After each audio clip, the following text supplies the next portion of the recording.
Here's Dick Powell as Richard Diamond, private detective.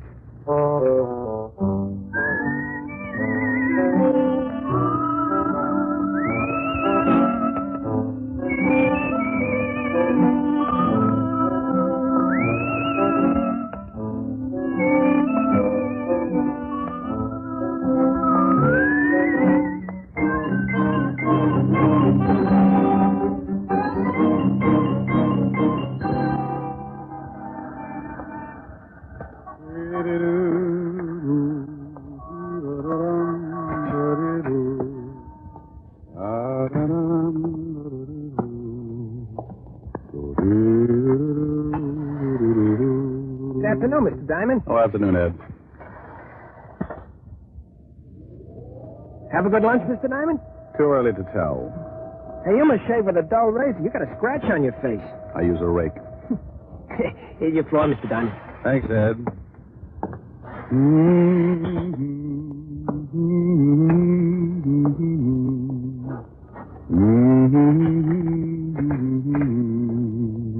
Well, customers.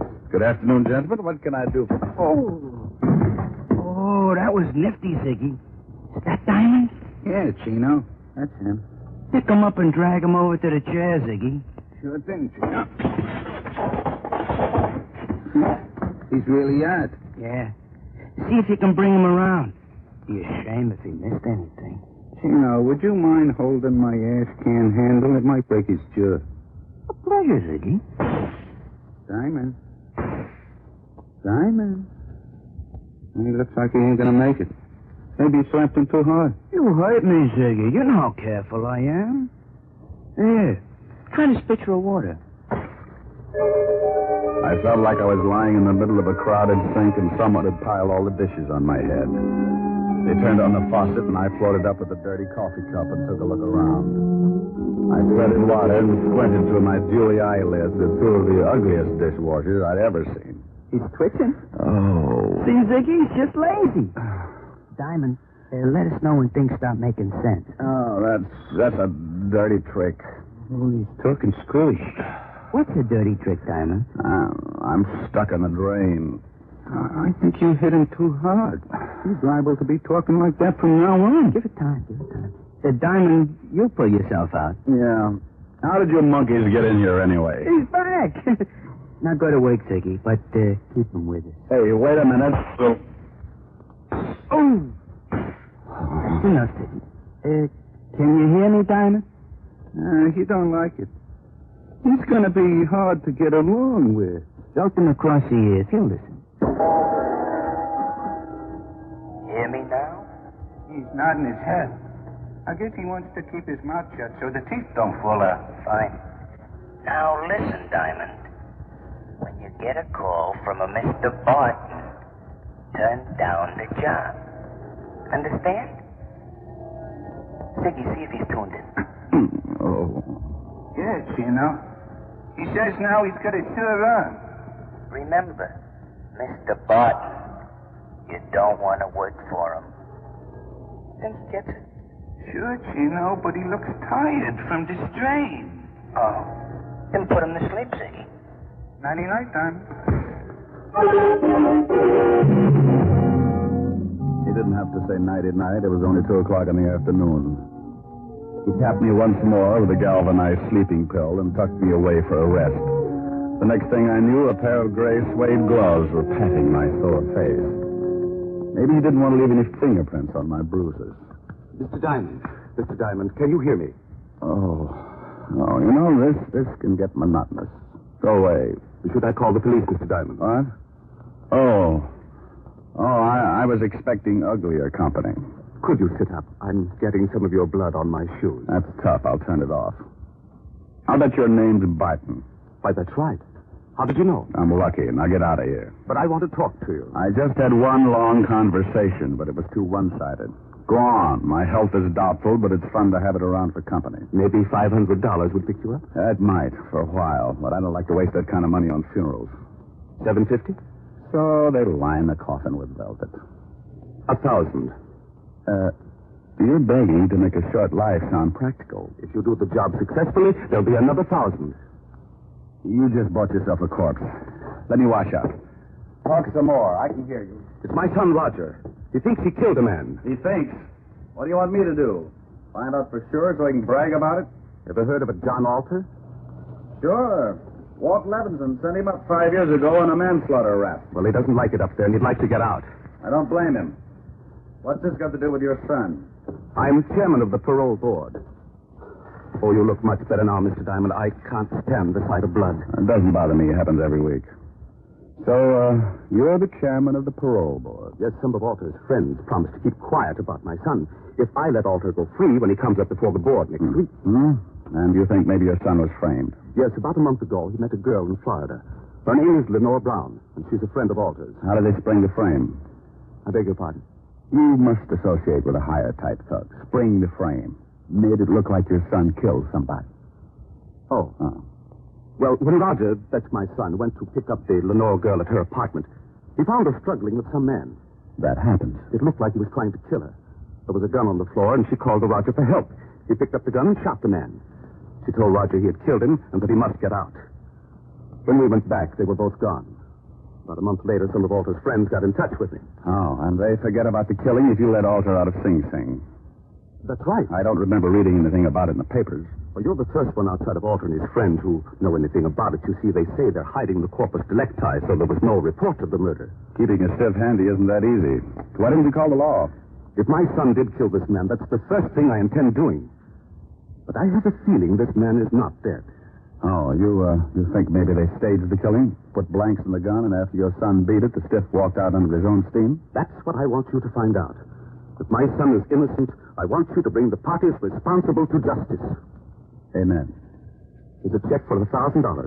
If you find the girl and prove my son innocent, there'll be another 1,000 in your pocket. I'll sort the holes.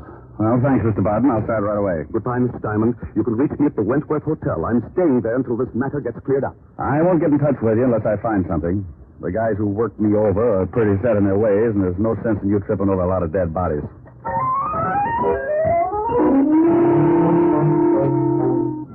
I looked at the $1,000 check and thought about the beating the two polite gunsels had given me. It was a toss-up. If I'd spent the $1,000 like I knew I would, I'd be dead anyway. The two goons were probably still hanging around my building, and if they spotted me, they'd guess I'd taken the job. When I get more than $10 in my pocket, I smile all over. I went out the back way and through the alley. Had to start somewhere, so I headed for the 5th Precinct Police Station. When you're looking for a killer, homicide's got all the road maps on murder. An old friend and ex-partner was in charge. The men who worked the detail called him Lieutenant Levinson, but he had a couple of friends who still called him Walt. I was one of them. You earned that right when you worked for a guy for 6 years. After I left the force, Walt started doing it solo, but he now had a sergeant who stumbled around after him. His name was Otis, and he had the biggest feet in the state of New York. Every time he took off his shoes, I wanted to grab a champagne bottle and launch them. I don't think he liked me. When I walked in, his face always looked like an advertisement for a sour stomach. Well, Richard Diamond, private detective. Well, Sergeant Otis, homicide's answer to the missing link. What was that last word? You're half safe. I said link. Walt in? Yeah. You turn the knob and you push. Why don't you get that uniform cleaned? Some dad's going to get up and walk to the station without you. Well, hello, Rick. If you got... You must get tired changing your face every day. Somebody shove you around again? Been catching up on my patty cake, Walt. Tell me, did you ever know a bit of fluff named Lenore Brown? Sure, John Alder's expense account. Used to hold hands before I sent him up. Know where I can find it? Alder's still got her staked out. When he leaves stir, he's going to come back and dig up the claim. You better forget about it. She's got the antidote for lonely nights, but some of Alder's boys are protecting it. I know, yeah. They gave me a pep talk this afternoon. Then listen to him. Better watching the game from the bench. You never can tell. I might make a score. Well, you're outweighed, outclassed, and liable to be outlived. She used to work at the Black Swan in Florida. I heard Alder was trying to get a parole, and she came to New York to be close to him. Any line on her here in town? No, but if she's seeing Alder, you might spot her on a visitor's day. And now, look, Rick, why don't you stop chasing two-bit thugs and come back on the force? I never had Ulster when we were working together. You know how I feel about that, Walt. I'm a restless guy. Sometimes I like to sleep late in the morning. Okay, Rick. Want me to call the warden and tell him you're coming? Yeah, thanks, Walt. Take it easy. Bye, Rick. Be a good boy.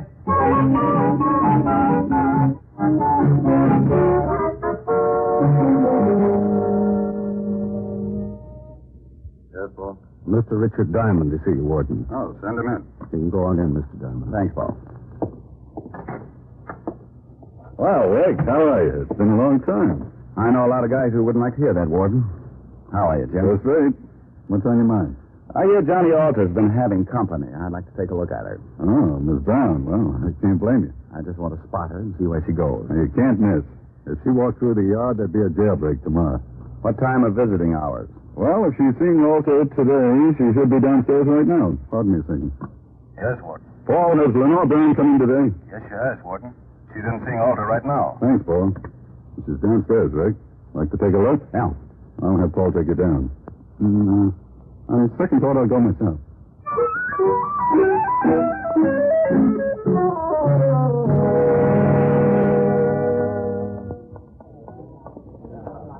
There she is, sitting at the end table talking to Alder. Oh. Now I know why Alter needs a lot of money. She's wearing enough mink to carpet Radio City. You should get a load of her on a warm day. Coat doesn't stop me. She'd show up, even if she's wearing a tent. How long has she got with Alder? About another 5 minutes. Warden, maybe I'll let you put me away for a couple of years. With something like that to look forward to on Visitor's Day, I might go for the change. Well, you'd get tired of just talking. Think what you could do on the outside. Yeah, I am, but it would probably send me right back up here. You want to stick around till she's through talking? Thanks, Jim. I'll wait in front till she comes out.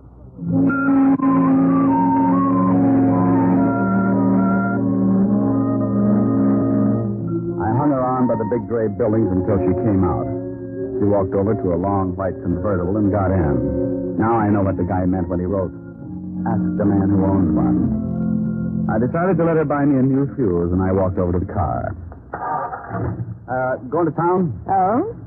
Back up 3 feet and I'll let you know. Okay. Mm-hmm. Your tailor couldn't do all of that. Thanks. Get in.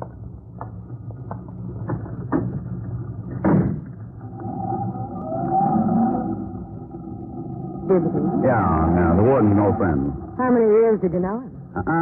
Baby. I've been going home every night all my life. Every night? Almost. What do you do with the almost? Depends. Everybody likes something different. You must get tired since you have new ideas. Oh, I don't think much. It's more fun being surprised. What are you stopping for? We just got started. Surprise? Oh, yeah. And the nickel-plated one. Look, baby, you don't have to pull a gun. If I'm getting fresh, I'll get out and walk. You sit right there, Diamond. Oh, name dropper. Mm-hmm. Expecting company? Mm-hmm, and you've met them before, honey. That's nice. I wouldn't want you to get stuck with the introductions. That's your friends coming along in that car? It should be. Now hold real still. They're going to shoot you this time. Sometimes you're lucky. When a dame's got a gun on you, you don't stand much of a chance unless she's got her mind on something else. This one did. And when she looked up in the rearview mirror to make sure it was her boys, I tagged her. My two playmates were just pulling up in the green sedan when I went out of the car like a dry transmission. He let go just as I dived off the side of the road and hit the center embankment. I rolled at the bottom and came up looking like an exhibit for smallpox. He's down the hill. Go get him, Ziggy. There was a line of trees just off to the right, and I got to them just as Ziggy tried again. He needed a rifle. I was running through the trees then, and I could hear Ziggy somewhere behind me, falling all over himself. I pulled my gun and thought about waiting for him. I could give him so many holes he'd whistle in a high wind, but I had another idea. I stopped and listened. He's around here somewhere. Well, come on. We'll spread out. That toyed right down the middle. They were somewhere behind me, and both of them were looking. I got off on me, you million hands. I got on a new suit. Oh, my deepest apologies, Tina. I thought you was Diamond. Can't you tell a difference, Ziggy? He's got on a blue suit. Oh, I'm a little colorblind. Now let's find Diamond. They started hunting again, and I cut off to my left and headed back to the highway. I reached the hill that sloped down from the highway, and I went up fast. The cars were about 100 yards down the road, and I used my last lung getting there. Lenore was still out, just like I'd left her when I put her to sleep. I went over to the Gunsel's car and lifted the hood. Chino and Ziggy could apologize all night while they looked for a new distributor. I went back to the white convertible with the unconscious nylons and got in.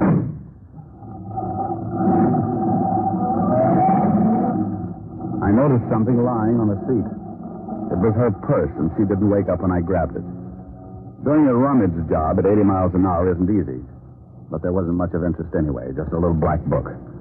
I needed a gimmick, so I stuck it in my pocket. I put the purse back on the seat just as she started coming around. Oh. Ah, now that's it, baby. Sit up and look at the pretty scenery.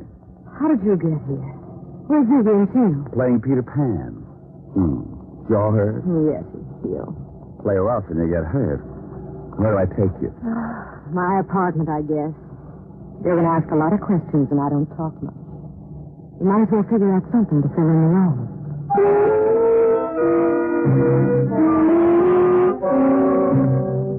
I drove to her place on East 51st and walked her to the door. She looked at me like a fat woman eyeing a French pastry, and her mouth slipped down to her shoelaces when I gave her a peck on the cheek and left her standing with an old front doorknob in her hand. I knew she wasn't going to spill anything, even if I got her drunk. Besides, she could probably drink Tony Galento under the table and still be sober enough to play hopscotch. I went back to the office and took out her little black book. There were a lot of names, and some of them I knew. Chino, and after it, likes his work. And Ziggy, and after his name, has own gun. Yeah, Richard Diamond, too. I never did figure out what the 3 stars were for. I'd forgotten all about my date with Helen when the phone rang. Yeah? Hello, Rick. this is from Sunday Chop Suey Parlor. Now, phone will call Mr. Richard Diamond to the phone chop. He's got a date and she doesn't like being stood up. Hello, Helen. Hi. What was all that about? Forget you had a date with me? Yeah, I did. And I'm sorry, baby, but right now I'm being chased like a hopped-up fox. I haven't had time to curl up and relax. You're impossible. I know it. Want your sorority pin back? Well, I'll make up my mind when you get here. I'll give you my Lone Ranger magic decoder. You fool. Are we still going steady? Oh, yes. Rick, when am I going to see you? Oh, honey, right now I got some reading to do. Why don't you go to a movie? Little Women past the censors. I'll be over later. I'll probably end up marrying an usher. Don't be too late, Rick. I won't. Besides, we get along better early in the morning. Bye. Bye, baby. I sat there for a minute thinking about Helen Asher and wondering why I hadn't learned how to butter my bread. She was everything a guy should want. $10 million playing multiplication in a fat trust fund. A figure that would snarl at any quiet intersection. And a mind that would give a master's degree in inferiority complex. Diamond, you fool, you. Well, Lenore Brown's little black book was a poor substitute for an evening with Helen, but 3 items put me in second gear. They weren't hard to find. Take out all the men's names, and there they were, 3 addresses. One was in the village, another in Harlem, and the last was somewhere in Chinatown. All of them were a setup for a dead man who wanted to make himself scarce. I wanted to talk with Barton before I started hunting, so I called the Wentworth.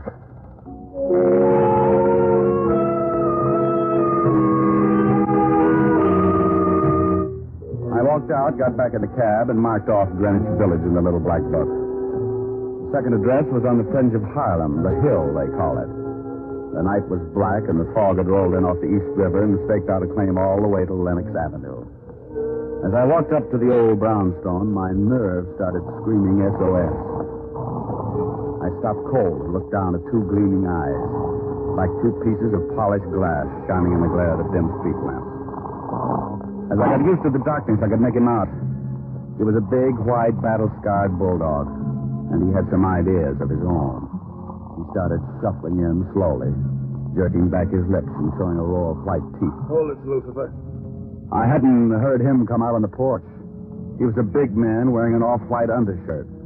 And from what I could see, he looked meaner than his dog. The animal stopped, but he kept facing me, showing off his toothpaste smile. He won't hurt you, mister, unless I tell him to. I'll think about it for a while. I'm a poor substitute for horse meat. What do you want?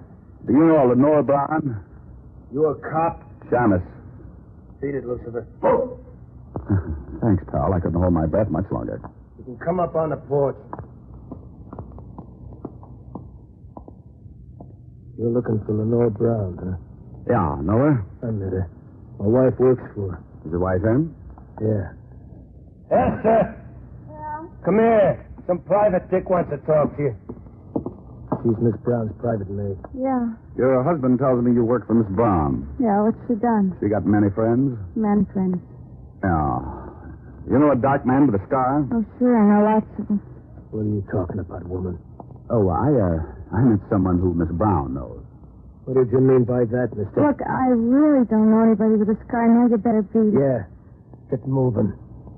I want to talk to you, woman. Get it there. Yes, honey. I knew she was going to get bruised, but he looked rough enough to cut my windpipe, and I wanted someplace to pour my coffee down in the morning. So I got out of there fast and headed for the last address in the little black book. The place was on one of those narrow, dark streets. It was so quiet you could hear yourself change your mind. A sign above the door read Tansy, so I pushed it open and went in. If I didn't find a man with a scar here, I was out on strikes. It was a little restaurant on the bottom floor of a two-story building. A quiet waiter slipped up and showed me to a booth. He shoved a menu in my hand and disappeared before I could ask him anything. The place was empty except for an old couple sitting near the door. The waiter said something to them, and they looked quickly over at me, and then they left in a hurry. The room was completely empty now. Even the waiter had disappeared. I looked up at a flight of stairs at the far end of the room. A pair of very healthy ankles came into view, and they were holding up a pair of legs that ran my blood pressure up to 190 again. I eased my gun out and held it under the table. Lenore turned the corner and started down toward my booth like a loose snake in a rabbit pen. Mind if I sit down? It's your party. Shame on you. Don't you know it's not nice to pilfer a lady's handbag? Now, Mama will have to thank. Looks like the last address paid off. If you're buying shrouds, it did. Where's the guy that young Barton was supposed to have killed? Upstairs. But he's very unsociable. Hates long conversations. I only need a couple of lines. He can't even do that. He likes to keep on brooding. Old man Barton figures Alter framed his son. He's not going to let your boyfriend out of Sing Sing until he finds a man with a scar. Think he can do better than you did? I found him. Was it worth dying for? I don't know. I can tell you better after I talk to him. Mama's going to have to spank sooner than she expected. Come in, boys. Well, look who's here. Are Mama's two big idiots out collecting blood again? Where are your buckets? Oh, he's there. Present. You've met Chino and Ziggy before, haven't you? Yeah, on the end of a fist. They want to show you the town. I know the beat. I'll bet you've never seen it from the bottom of the East River. No, but if you'll put on a bathing suit, I might buy the idea.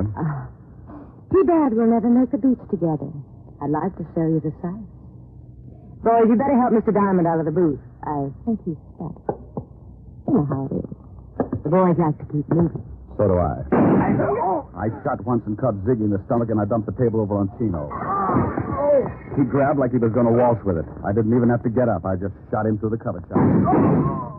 Lenore was out of the booth fast and running for the stairs. Look out, Tony, look out! I caught up with her at the foot of the stairs, and as she started up, I saw him standing on the upper landing, scar and all meaning gun in his hand. He missed me, but nailed her halfway up. She spun around and fell all over me. But I pointed a gun pretty good from the prone position.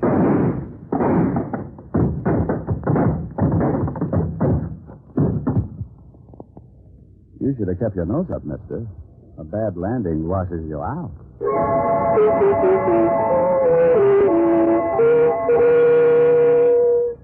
I called Lieutenant Levinson, squared myself. Then homicide came down and cleaned things up. They were all dead, and I figured I never would reach the beach anyway. I phoned Barton, who took his son down to the morgue to look over the night's tape. Young Barton identified the man with the scar as the one he thought he'd killed. They gave me the notch, and I made another call. This time to a pair of silk pajamas with an understanding heart. It was late, but I was hungry. Oh, good morning, Mr. Diamond.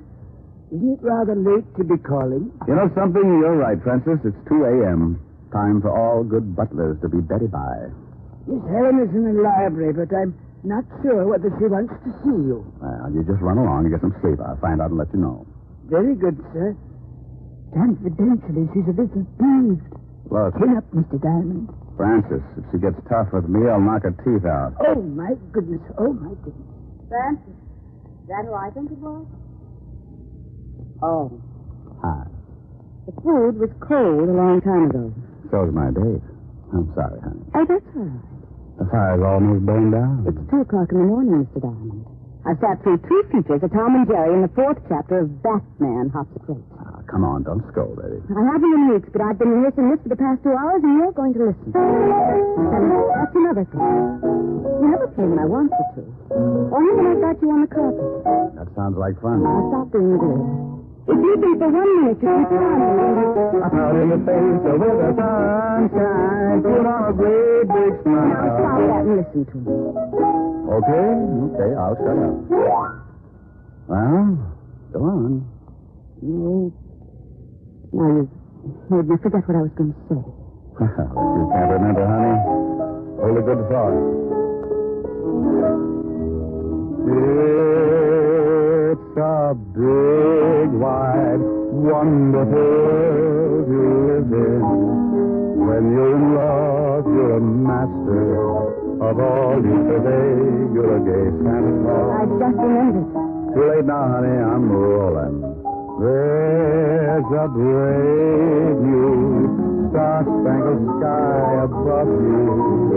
When you're in love, you're a hero, Apollo, the wizard. How do you do?